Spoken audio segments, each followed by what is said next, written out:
tata pemerintahan itu yang spesifik. Tata pemerintahan yang dapat dipercaya dan diandalkan. Baik, kalau kita ngomongin tata pemerintahan, jadi sedang merupakan salah satu yang bisa dibilang masyarakat yang multi ya. Sebenarnya untuk Fajar sendiri di tahun 2013 ini melihat ke depan ya, jadi sedang ini akan seperti apa Bapak? Baik, terima kasih Mbak. Sebelumnya perlu saya beritahukan kepada kita semua dengan soalnya hari ini sepertinya suatu hal yang mustahil memang kalau Partai Gerindra itu bisa mendukung satu orang calon bupatinya ya dengan satu kursi, itu mustahil memang. Tapi mungkin lewat forum ini, lewat media ini, Partai Gerindra itu siap untuk bekerja sama, siap untuk bergandeng tangan dengan partai-partai yang akan mau mengaspirasikan aspirasinya ke Partai Gerindra. Itu dia. Ya, partai-partai yang mau berkoalisi dalam rangka mengaspirasikan aspirasinya untuk disesuaikan ke depan. Jadi koalisi itu harus kita bangun, ya, sehingga syarat ketentuan harus dipenuhi, minimal maksimal 8 kursi ya. 8 kursi itu untuk anggota DPR sudah bisa kita simulasikan, baru kita bisa mencalonkan 15%. Ya, kalau di kalau di PDIP 15% dari seluruh jumlah penduduk. Jadi saya pikir kita itu ingin berkoalisi. Ya, mungkin kalau ini secara tegaskan bisa mengajak rekan-rekan dari partai apakah itu dari PDS, PKB, PPN, PDIP, PDIP, Golkar, Demokrat bisa berkoalisi dengan kita. Itu dia. Itu kenapa kalau konflik ini seperti ini ya. Nah, berkaitan dengan tadi saya pikir biasanya ini saya pikir wilayah cukup potensial sehingga sangat membutuhkan pemimpin yang memang punya moral, ya, moral responsibility, moral government katanya ya. Jadi itu sangat dibutuhkan bagi desa. Saya pikir catatan untuk kita hari ini ya, bahwasanya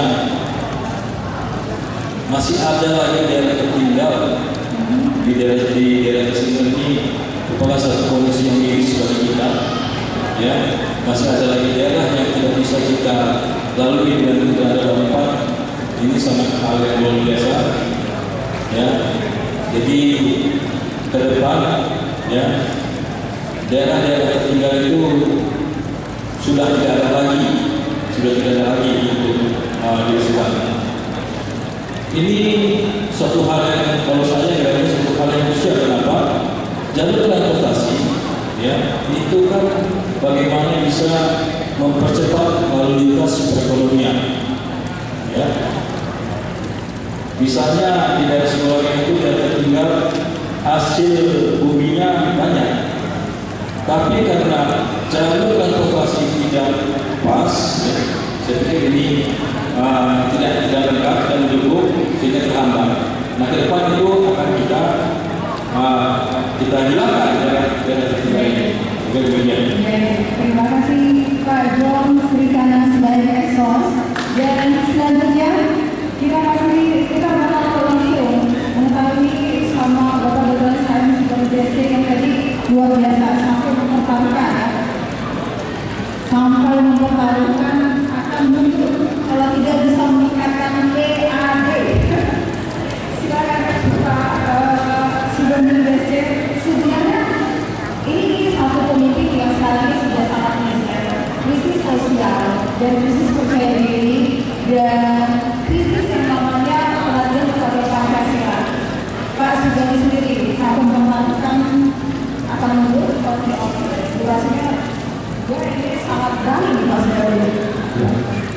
Saya tentu cara pakai data. Ya, saya yakin sampai di angka-angka saya tidak punya. Kalau PAD sekarang hanya 230 miliar, itu sangat tidak mungkin. Berarti banyak yang kotor. Ya, saya menjadi anggota BPN tahun 99. PAD-nya hanya 154 miliar. Ketika saya menjadi panitia anggaran, saya bilang, ini PAD bisa 2 kali lipat. Wartawan banyak gila-gila, ini DPR banyak gila. Tapi kita buktikan, ternyata itu bisa terbukti. Nah ini sampai sekarang belum terjadi di Desa. Kebocoran seperti saya sampaikan tadi, kalau kita hitung sekarang dari Desa ini, parkirnya satu hari hanya 750.000. Saya punya datanya. Kalau dibagikan jumlah penghasilan 1 tahun dibagi 1 bulan dibagi per hari, itu hanya 750.000. Sebenarnya cara yang paling efektif gimana? Ya. Cara yang paling efektif memang mengetahui. Kalau mengefektifkannya tentu semua harus bisa di bawah pemerintahan kabupaten ini diperluas dan diefisiensikan pemasukannya. Sekarang kalau tidak ada. Begitu juga dengan pajak bumi dan bangunan. Begitu juga dengan IMB, izin membangun. Ini Serdang yang 10 kali kota Medan ini harus pendapatannya. Kalau tidak bisa sama, ya setengahnya Medan. Masa kita seperempat Medan itu tidak ada pendapatannya. Jadi saya bicara, saya katakan tadi, saya berani mengatakan itu karena saya bicara pakai data. Belum lagi hal-hal yang lain, cukup banyak yang potensi di Kabupaten Bogor ini yang ke depan bisa kita pergunakan untuk percepatan pembangunan. Kasih banyak kalau nanti dipilih dari GBK, langkah awal apa yang akan dilakukan? Wah, langkah awal saya tentu membenahi Kabupaten Bogor. Mulai saya benahi dari dalam dulu. Dari kepala dulu, saya harus menyiapkan diri. Mulai hari ini di Kabupaten Bogor tidak ada lagi korupsi. Itu akan saya umumkan. Jadi mulai dari saya sampai ke bawah ke dinas dan seterusnya sampai tingkat yang paling bawah kita data. Kita harus dalami dulu untuk memberantas korupsi. Kalau tidak, ini kabupaten di Serdang tetap seperti ini. Saya bisa sampaikan satu angka lagi. Ya. Kalau kita bicara sekarang tingkat kemiskinan, tadi sudah disinggung. Yang miskin itu sekarang membayarnya di Serdang. Jadi jangan lagi saja, oh orang miskin adanya di dunia. Kalau dulu orang bilang itu, sekarang banyak di Serdang. Buka datanya.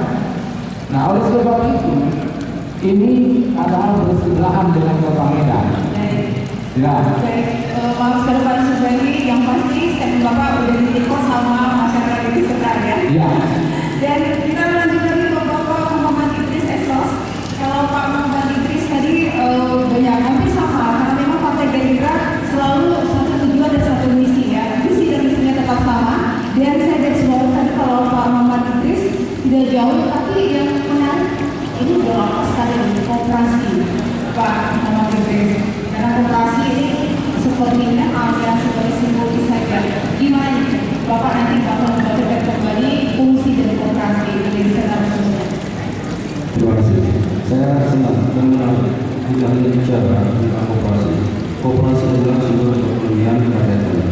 Insya Allah nanti tahun ketiga, 3 minggu lagi saya akan mengadakan pelatihan perkooperasian dari 22 kecamatan sekitar 300 orang.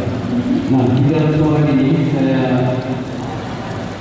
khususkan sesuai dengan pembicaraan saya kemarin dengan Kepala Dinas Koperasi Provinsi Sumatera Utara. Saya sudah bicara kemarin, mereka sangat antusias karena saya minta saya semua, karena kalau kita bicara tentang kooperasi memang bagus, tapi sekarang apa yang kita lakukan untuk kooperasi ini? Pertama kali saya antusias. Kalau saya sudah siap, nanti insya Allah kami kasih dana donasi yang tidak akan kita bagikan sebagai dana awal, mereka biar berusaha sendiri.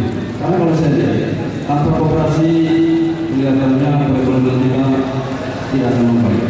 Saya lihat dari dulu pagi-pagi saya lihat dengan anak saya, ada apa orang yang sepeda dan sepeda dan kalau ada lontong di Medan kenapa nggak bisa makan lontong? Iya kan?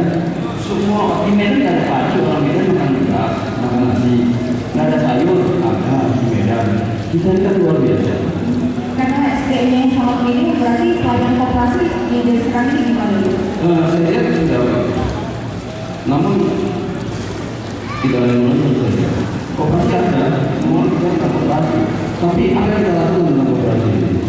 Jadi tahap awal saya melakukan pelatihan banyak 300 orang. Insya Allah 3 minggu lagi sudah masuk pendidikan itu tentang koperasian. Itu awal biar mereka tahu apa itu koperasi. Oke, baik. Terima kasih. Kita sudah dengar paparan dari Presiden 3 calon bakal Bupati Deli Serdang.